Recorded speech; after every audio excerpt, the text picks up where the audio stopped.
గింగిరాలు తిరిగే స్పిన్ బంతులు, బుల్లెట్లా దూసుకువచ్చే fast bowling, బ్యాట్తో ధనాధన్ ఇన్నింగ్స్లు, spider man లాగా గాల్లోకి ఎగిరి ఫీల్డింగ్ చేయడం, ఇలాంటి ఎన్నో అద్భుతాలకు ఇండియన్ ప్రీమియర్ లీగ్ 2025 వేదిక కానుంది. సూపర్ పర్ఫార్మెన్స్తో అదరగొట్టడానికి ప్లేయర్లు సిద్ధంగా ఉన్నారు. అయితే కొంతమంది ఆటగాళ్లకు వయసు మీద పడింది.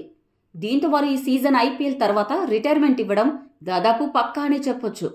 మరి చివరి ఐపీఎల్ సీజన్ ఆడబోయే 5 మంది ఆటగాళ్లు ఎవరో ఇప్పుడు చూద్దాం. మొదటగా కోల్కతా నైట్ రైడర్స్ తరపున ఆడుతున్న ఇంగ్లాండ్ జట్టు star all rounder Moeen Ali IPL 2025 season కోసం సిద్ధమయ్యాడు. అతడి వయసు ప్రస్తుతం 37 ఏళ్లు. మెగా వేలంలో defending champions Kolkata knight riders అతన్ని 2 కోట్ల రూపాయలకు కొనుగోలు చేసింది. మొయిన్ అలీ ఏ జట్టు తరపున ఆడినా మంచి ప్రదర్శనలు ఇచ్చాడు. బ్యాటింగ్, బౌలింగ్లో రాణించే మొయిన్ అలీ మరోసారి తన బెస్ట్ను ఇవ్వడానికి సిద్ధంగా ఉన్నాడు. తన కెరీర్లో 67 ఐపీఎల్ మ్యాచ్లు ఆడిన అలీ 1162 పరుగులతో పాటు 35 వికెట్లు కూడా పడగొట్టాడు.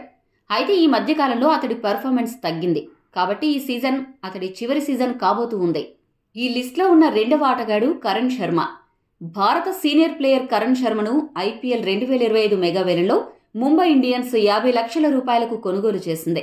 37 సంవత్సరాల వయసు ఉన్న కరణ్ శర్మ ఇప్పటి వరకు ఐపీఎల్లో 84 మ్యాచ్లు ఆడి 350 పరుగులు చేసి 76 వికెట్లు పడగొట్టాడు. ఈ సీజన్లో ప్రదర్శన కరణ్ శర్మ భవిష్యత్తును నిర్ణయించనుంది. ఇప్పటికే మైదానంలో చురుగ్గా కదలడానికి కరణ్ శర్మ ఇబ్బంది పడుతున్నాడు. దీంతో అతను రిటైర్ అయ్యే అవకాశం ఎక్కువగా కనిపిస్తోంది. మూడవ ఆటగాడు pop du Plessis. Royal Challengers Bengaluru మాజీ కెప్టెన్ పాప్ డు ప్లెసిస్ ను ఢిల్లీ క్యాపిటల్స్ తన బేస్ ప్రైజ్ 2 కోట్ల రూపాయలకు కొనుగోలు చేసింది. ప్రస్తుతం డు ప్లెసిస్ వయసు 40 సంవత్సరాలు. డు ప్లెసిస్ 145 ఐపీఎల్ మ్యాచ్లో 4571 పరుగులు చేశాడు. గతంలో ఆడినంత భీకరంగా డు ప్లెసిస్ బ్యాటింగ్లో హిట్టింగ్ చేయలేకపోతున్నాడు. ఈ సీజన్లో బాగా రాణించకపోతే ఐపీఎల్ 2025 అతని చివరి సీజన్ కావచ్చు.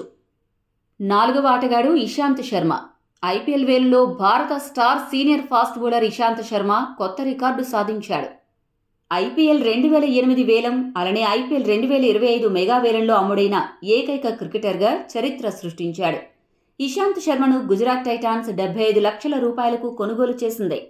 ఐపీఎల్లో Ishant Kolkata knight riders, Deccan chargers, sunrisers Hyderabad, rising Pune super giants, Punjab kings, Delhi capitals తరపున ఆడాడు. అయితే ఇషాంత్ శర్మ ప్రస్తుతం స్థిరంగా బౌలింగ్ చేయలేకపోతున్నాడు. తరచూ గాయాల బారిన పడుతున్నాడు. కాబట్టి అతడికి ఇదే చివరి సీజన్ అయ్యే అవకాశం ఉంది. ఈ లిస్ట్లో చివరి ప్లేయర్ స్టార్ ఆటగాడు Chennai captain Mahendra Singh Dhoni. Chennai super kings మాజీ కెప్టెన్ ఎంఎస్ ధోని ఐపీఎల్ 2025లో ఆడుతున్న అత్యధిక వయస్సు కలిగిన లెజెండరీ ప్లేయర్. ధోని ప్రస్తుత వయస్సు 43 ఏళ్లు. అతని వయసుతో సంబంధం లేకుండా క్రేజ్ సంపాదించాడు. ధోని గ్రౌండ్లో అదరగొడతాడు. అందుకే అతని ఆట కోసం క్రికెట్ లవర్స్ ఎంతగానో ఎదురు చూస్తుంటారు. చెన్నై సూపర్ కింగ్స్కు 5 ఐపీఎల్ టైటిళ్లను అందించిన ధోని బ్యాటింగ్ సరిగ్గా చేయలేకపోతున్నాడు. కీపింగ్ చేయడానికి కూడా ఇబ్బంది పడుతున్నాడు. ఐపీఎల్ 2024 అతనికి చివరి సీజన్ అవుతుందని అందరూ భావించారు. కానీ మరో ఐపీఎల్ సీజన్కు సిద్ధంగా ధోని ఉన్నాడు. అయితే అతడి మోకాలి సమస్య దృష్ట్యా అతడికి ఇదే చివరి సిరీస్ కానుంది. ఈ సీజన్ తర్వాత ధోని రిటైర్మెంట్ ప్రకటించనున్నట్లు మీడియాలో వార్తలు వస్తున్నాయి. దీంతో ధోని ఈ సీజన్ ఐపీఎల్లో టైటిల్ని చెన్నైకి అందించి సగర్వంగా జట్టుకి వీడ్కోలు పలకాలి అని తీవ్రంగా కసరత్తులు చేస్తున్నాడు. అయితే ధోని ఒకవేళ రిటైర్మెంట్ ప్రకటించినా అతడు చెన్నై జట్టు మెంటర్గా కొనసాగే అవకాశాలు ఎక్కువగా కనిపిస్తున్నాయి. ఈ 5గురు కాకుండా ఇంకా ఎవరైనా ఐపీఎల్ 2025 సీజన్ చివరి సీజన్ కానుందా? మీ అభిప్రాయాన్ని కామెంట్ చేయండి. మరిన్ని స్పోర్ట్స్ అప్డేట్స్ కోసం మా ఛానల్ను సబ్స్క్రైబ్ చేసుకోండి.